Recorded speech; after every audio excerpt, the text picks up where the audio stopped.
Brandon Allen gets the biggest win of his UFC career. More on that in a little bit. For now, we're going to react to the little beef with Frank Warren and Adam Cattrall. For those of you that don't know who Adam is, he is the host of TNT Sport, formerly known as BT Sport. And, well, some of the interactions was because of the fact that they didn't make the Usyk fight on time. And then Frank Warren rebuttals Adam to basically tell him what is the insides of what is going on, and what are some of the misconceptions the fans have, as opposed to, let's say, what the promoters have to deal with in the boardroom when they are trying to make this fight. So here we go. We're going to have Adam Cattrall in a little bit. I don't have the, well, I'll show you the physical video right here. Ever been made, because he only defended the title against Joshua last August. It only went off last August. So it's been done, it was done, and it's supposed to have happened in December, and he pulled out of an injury, and then he signed with Skills Challenge, so it never happened. So Tyson never ducked anybody, and that's what the big problem is now with TalkSport, because of the mantra that he was basically coming to you at. The second thing is, talking about... You know why I said that though, don't you? You know why I've said what I said? Because Tyson has said publicly that he didn't want to fight Alexander Usyk. He said that publicly. Yeah, of course he did. That's why we've been negotiating for and trying to get all this time, please. And more importantly, the other... So I want to interject on that a little bit, because obviously I'm reacting to this. I'm not just going to let you play the entire video and then just not say anything. So in between that, this is what I'm going to say. For one, Frank Warren makes a very good point. The only time that, well, Alexander Usyk defended the titles was against Anthony Joshua last August, and then he comes back and fights Dubois, and obviously, make of that as you will, he won the fight regardless of any opinions you have, even regardless of any opinions that I have, because I actually thought that, well, that was a clean shot on the part of Dubois, but that's neither here or there. The point is, he was in there, he was active, he was doing what he was supposed to, and Frank Warren is definitely correct on the aspect of, well, it's one of the quickest unifications, or I'm sorry, undisputed unification fights that have ever been made. So he's 100% right about that. Adam Cattrall also has to understand that, yes, Tyson Fury did say that he did not want to fight, quote unquote, the little man, or the middleweight, as he likes to call him. Well, you got to understand, right? During that time, you got to put yourself in a mindset of Tyson Fury. He didn't know if that fight was going to happen. And then on top of that, he sort of understood going into that boxing match with Francis Ngannou that he was quite a dangerous opponent. And he made no bones about it. He made no reservations as far as slacking off in training, even though a lot of people say otherwise because of how his body looks, as if his body didn't always look like that, or the performance that he had going on, like as if Francis Ngannou is somehow somebody that doesn't have a pulse, let alone the type of power and the type of knockout prowess that he has possessed in him. So, yeah, that's some of the things that people really have to take into consideration as this fight is being made. So, more on Adam Cattrall and Frank Warren right here in this segment. Play. The other morning you done that interview. So that's champagne. The show that we're putting on in December is Prosecco, and up till it's a step in the right direction, is what I said. Is it not? Is it not? Let me finish what I was going to say, because you know I listen to you on the radio, and then all the rest of the fights have been warm lager. So the fights, the heavy. No, that's wasn't referring to yours. I wasn't referring to yours. I was referring to promoters in general. Well, I'm not in general. Who then? Well, let's go through it then. So you got, this is what... He says, well, I'm not in general. Well, Frank Warren, yes, you are in general, because you have to understand boxing is a very old sport. They have one way of doing things. It's really no secret why. I mean, look, I love this guy. He's one of my favorite fighters coming up, but there's a reason why Hamza Shiraz, and just like anybody else who's an up-and-coming prospect, has a little bit of an easier fight as they move up in the professional ranks, as opposed to, let's say, in the amateurs, where you really don't know who you're facing. It's a real competitive architecture, and you can't hide behind cherry picking or rightful matchmaking at that. So when Adam is saying, yeah, this is what promoters do in general, it is as if Frank Warren is trying to step himself out of that equation, like as if he does something way different than everybody else. Well, now he's doing a lot of things way differently, because guess what? The Saudis are willing to pay a certain amount of money for these guys to go out and risk their O being, let's say, taken. So make of that as you will. Continue on. On heavyweight. Has the heavyweight division been disappointing over the last 2 to 3 years? No, it's not. I'll tell you why, and I'm going to go through it, because this is what you don't even understand or look at. So we made the number 1 WBO with a number 3, which was Parker. That was Joe Joyce Parker. We made the name that Parker. They're the ones that are available. The other 2 guys had fights, so we done the next best thing. We then done Joe Joyce twice with Zhang, the number 1 and number 2. Were they warm lager? In the meantime, Joshua, within the last, 14 months, had his second fight against Usyk. So what bollocks are you talking about? It's just crap. You're in general, there's no in general, you just go and pick something out which is totally inaccurate and untrue. But I said that you're going in the right direction. That's a step in the right direction. What's a step in the... So, explain to me then. Right. So what's supposed to have happened then?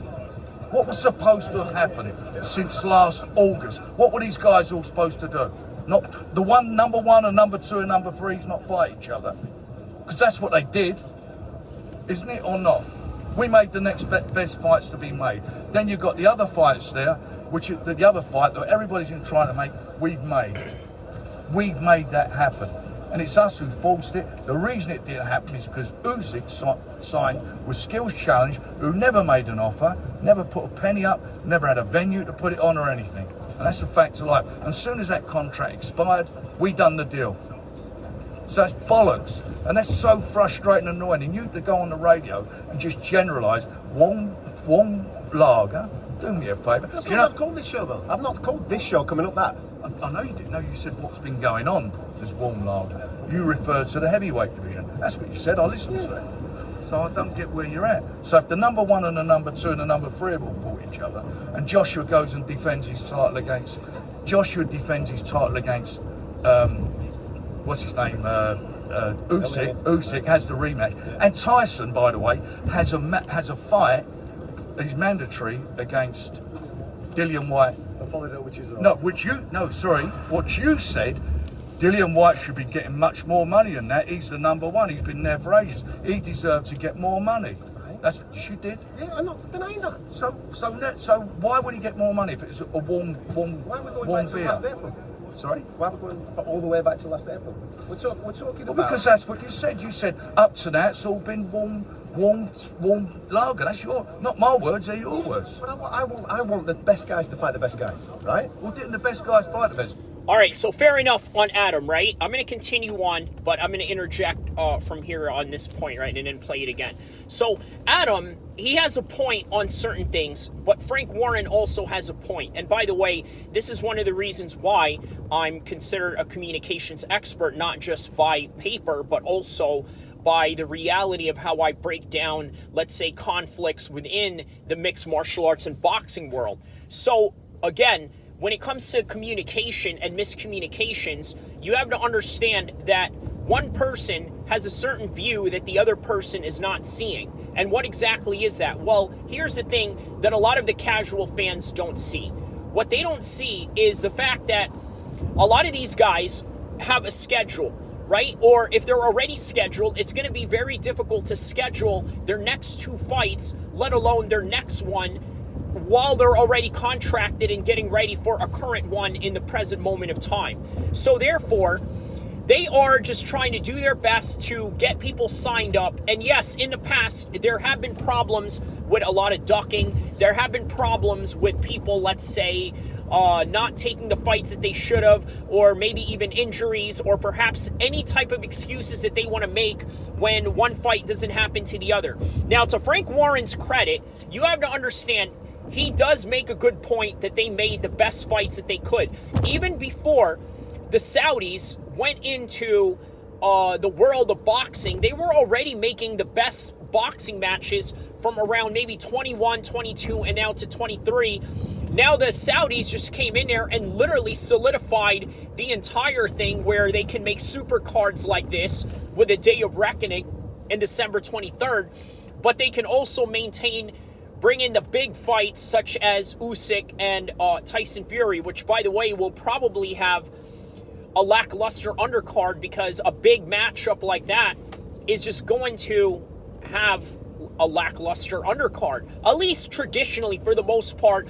Or for all we know, the Saudis are going to blow us out of the water and come up with an even better undercard in February. Maybe something that has something to do with the December 23rd card. Like, for example, if, let's say, Deontay Wilder gets a clean knockout and Anthony Joshua gets a clean knockout, okay? And I'm talking real early. They can turn around from late December all the way to early February just like that within a drop of a hat. If they decide to do that, if the money is lucrative enough, if they fit into the puzzle of what it is that they want to do with that Tyson Fury, Alexander Usyk card. Now, the other elephant in the room is Francis Ngannou. People were upset that Tyson Fury picked Francis Ngannou over Alexander Usyk. Well, there's a couple of reasons for that. Maybe because of the fact that he was just coming off of the Dubois fight. And then Frank Warren made quite a good point about the fact that, yeah, Dylan White was the mandatory at the time for Tyson Fury. By the way, a guy that he never fought before. And then he fought Derek Chisora right after. Well, I got to tell you, there's a reason why he fought Derek Chisora right after. Is because he wants to stay active but not have a hard matchup. And one can argue, and I've said this plenty of times over and over again, these easier matchups actually help you with the harder ones. And I've mentioned this plenty of times, referencing Khabib and what he did with MMA when people sort of compare his early career as, well, a prospect building, boxing style career matchmaking type of thing. But more on Frank Warren and Adam Cattrall as I play this one right here. So yeah, you guys have to understand that there's more to the boxing business than just guys getting in there and fighting. So not the best. So what you're saying, the number one and the number two and the number three all fought each other. Joshua had the rematch. Tyson fought his mandatory. That's not the best. So Tyson fights at Chisora. Right, but he called out Joshua at that time. Sorry? He'd called out Joshua at that time. Joshua didn't want it. Joshua didn't want. What, you're telling me he wanted it? I'm not saying that, but what I'm saying is, we've all seen the Tyson, he didn't want it. We've all seen the Netflix documentary where Tyson said what? He wouldn't give you more time to make the negotiation. He was asked. Oh, stop talking bollocks. It's on the TV. No, it's on. What happened was we were negotiating. It's on TV. Yeah, and what you say on the radio is on the radio, but it's not the truth.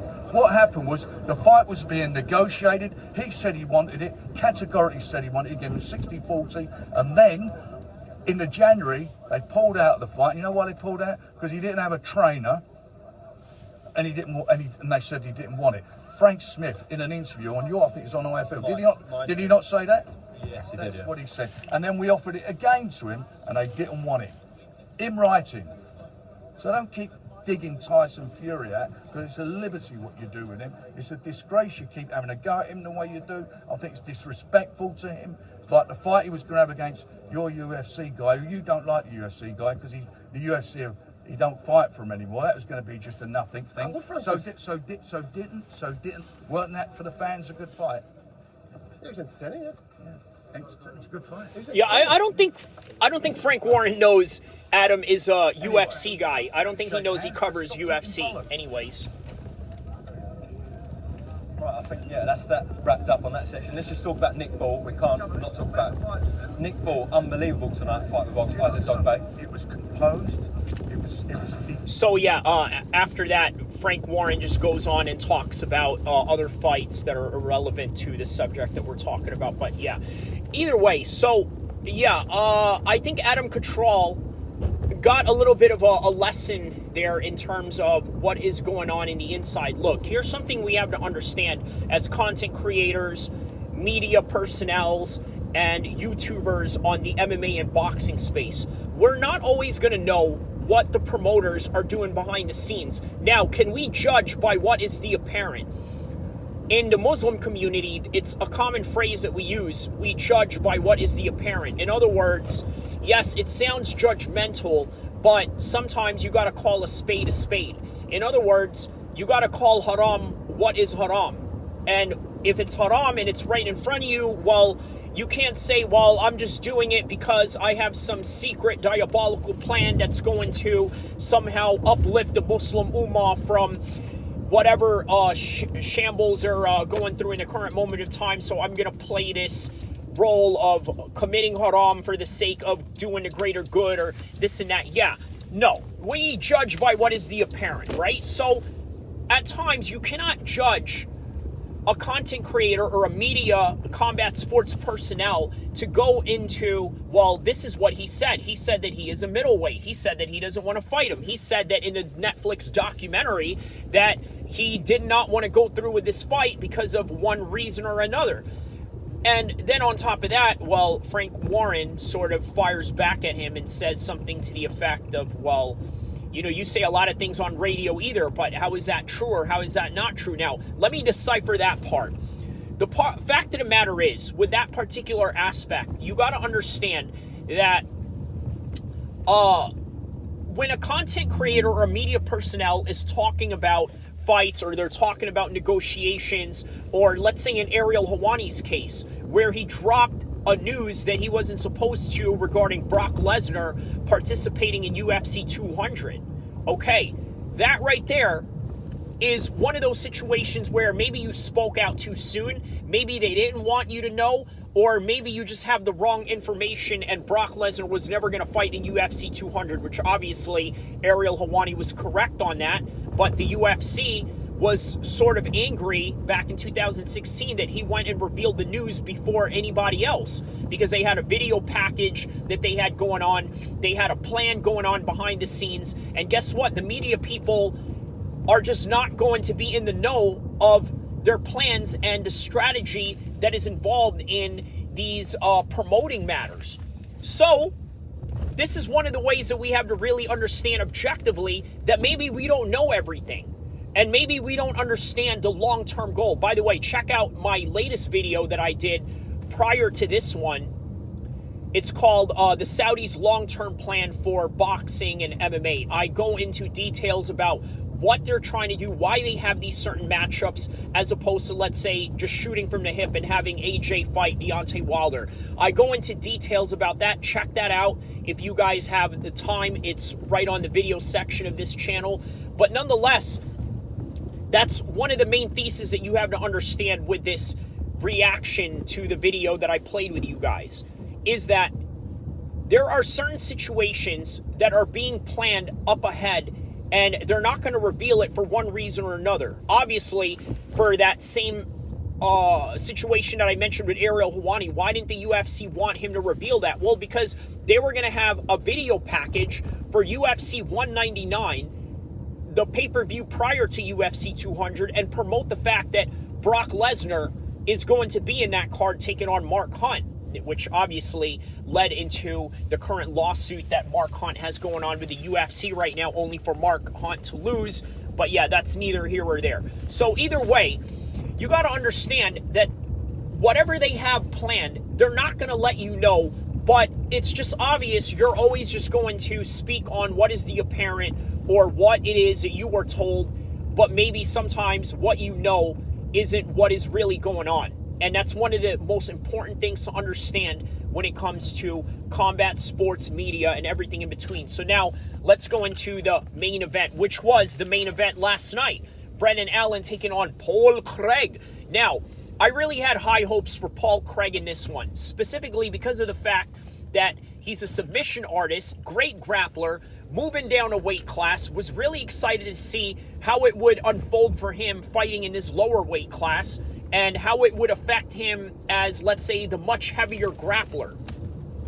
Well, unfortunately, like many divisions and many upcoming generations of fighters, they're going to have just more skilled guys out there that you may not know about. Brendan Allen is one of them. He is one of those guys where he's somewhat of a dark horse in the 185 division, but nobody really knows him until, of course, you take on a name like Paul Craig, a big name that has wins over Jamal Hill and among other names such as Ankalaev and a whole list of other guys that are top 205ers. Now, the question is, was it a wise choice for Paul Craig to go down at 185? Because, let's face it, man, Paul Craig is a big guy. He's an even bigger guy at 185, but at what point does that become a sense of diminishing returns? He got finished by submission, by a rear naked choke, and by the way, this is his specialty. So, you make of that as you will.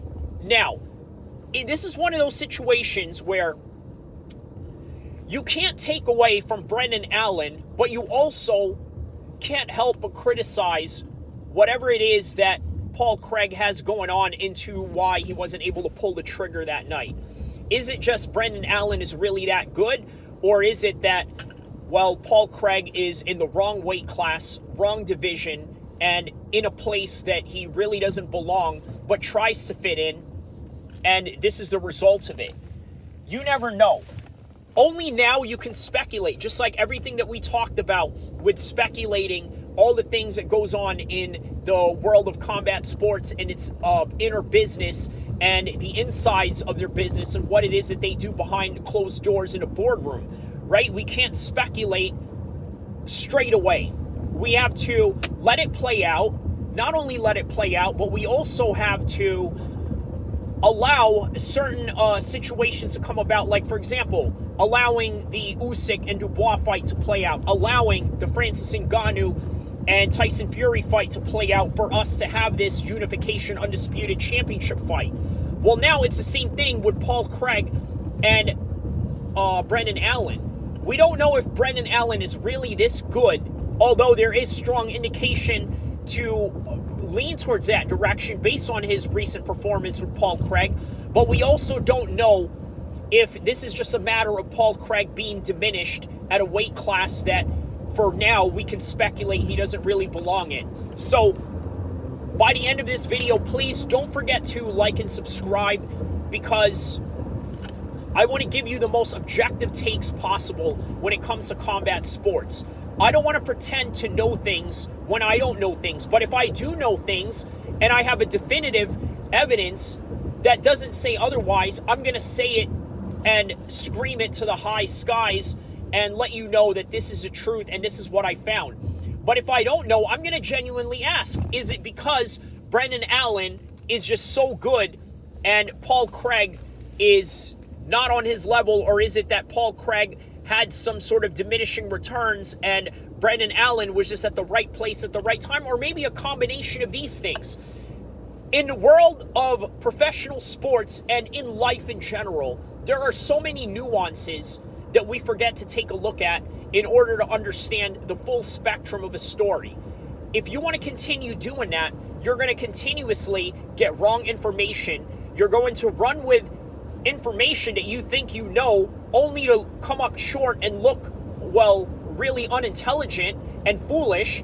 Or you want the full spectrum in the truth and nothing but the truth and everything around it. This is what I'm trying to offer you. Nuances, the undisputed truth, letting you know what I know and don't know, but also letting you know the differences of outcomes and variations when it comes to understanding a story, when it comes to understanding the technical breakdowns of a fight, when it comes to understanding combat sports in general. Once again, don't forget to like and subscribe, if anything else, because this is what I'm going to offer you from now till forever. Inshallah. Enjoy the fights. Please like and subscribe and watch till the end. Inshallah.